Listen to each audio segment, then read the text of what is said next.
You know that feeling when you're in a room full of people and somehow you still feel like you're watching everything from behind glass?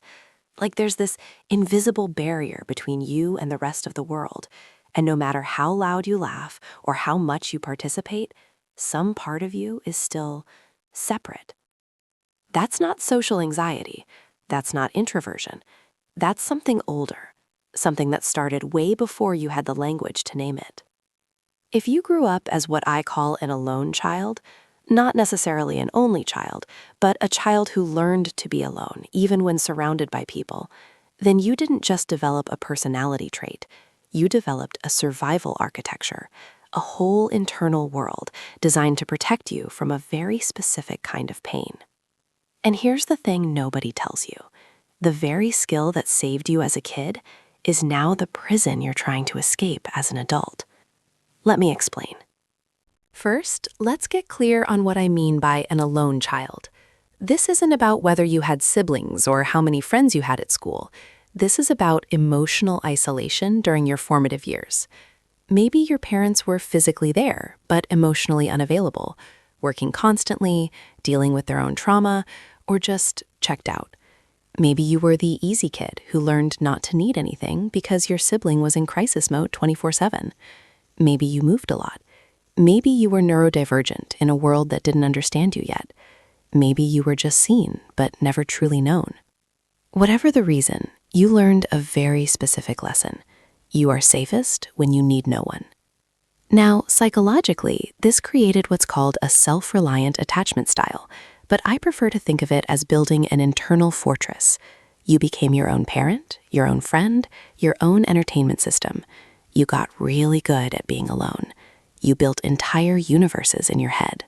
Books became safer than people. Imagination became more reliable than connection. And here's where it gets fascinating. Your brain actually rewired itself around this. There's this thing in neuroscience called the default mode network. It's the part of your brain that activates when you're daydreaming, introspecting, thinking about yourself.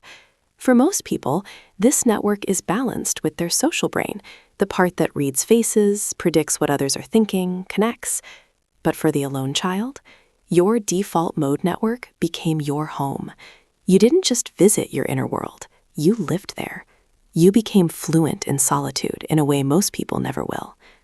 And listen, this gave you superpowers. You probably became insanely creative, deeply introspective. You can sit with discomfort that makes other people squirm. You don't need constant stimulation. You're probably the person people come to when they want real conversation, not small talk. But it also gave you a wound that you might. Because here's what nobody tells the alone child. You didn't choose solitude. You adapted to abandonment. And I know that word, abandonment, might feel too strong. You might be thinking, but my parents loved me. I had food, shelter, stability. And sure, but emotional abandonment doesn't always look like neglect. Sometimes it looks like a parent who is there every day, but never asked how you felt. Sometimes it looks like a family that functioned fine on the surface, but had no space for vulnerability. Carl Jung talked about this concept of the shadow self, the parts of us we had to reject or hide to survive our childhood environment. And for the alone child, the shadow isn't anger or sexuality or ambition. The shadow is need. You learned that needing people was dangerous, that showing vulnerability meant risking rejection, disappointment, or worse, being a burden. So you killed that part of yourself. You became the person who's always fine, always handles it, always figures it out alone. And the grief of that, the invisible grief, is that you never got to learn that connection could be safe, that people could see you struggling and not turn away, that being loved didn't mean being perfect or invisible or easy. You learned what the philosopher Friedrich Nietzsche meant when he said, "The lonely one offers his hand too quickly to whomever he encounters." Because when you've been alone long enough, you don't even know what healthy connection looks like anymore.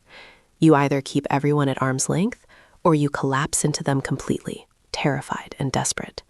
There's no middle ground, because no one taught you how to let people in without letting them consume you. So here's the question I want you to sit with. What part of your real self did you have to kill to survive being alone? Was it your neediness, your playfulness, your anger, your right to be seen? Okay, so let's talk about what this looks like now. Because the alone child doesn't just disappear when you turn 18. They run your nervous system. They make your decisions. They whisper in your ear every time you think about asking for help. Here are 6 things you might find yourself doing as an adult if you grew up as an alone child. 1. You're hyper-independent to the point of self-sabotage. You'd rather suffer in silence than ask for help, even with small things, carrying too many groceries, figuring out a problem you could just Google, pushing through pain when you should rest, because asking for help feels like admitting defeat, like proving you're weak. 2. You have a rich inner world but feel like an alien in groups. One-on-one, you're golden. Deep conversations, real connection, that's your zone. But put you in a group setting and suddenly you're back behind that glass wall. You watch people banter and joke, and it feels like everyone got a script you never received. 3. You self-soothe through isolation. When life gets hard, your instinct is to disappear, cancel plans, go silent, retreat into your cave. Not because you hate people, but because solitude is where you learn to regulate. It's your factory reset. 4. You're terrified of being too much.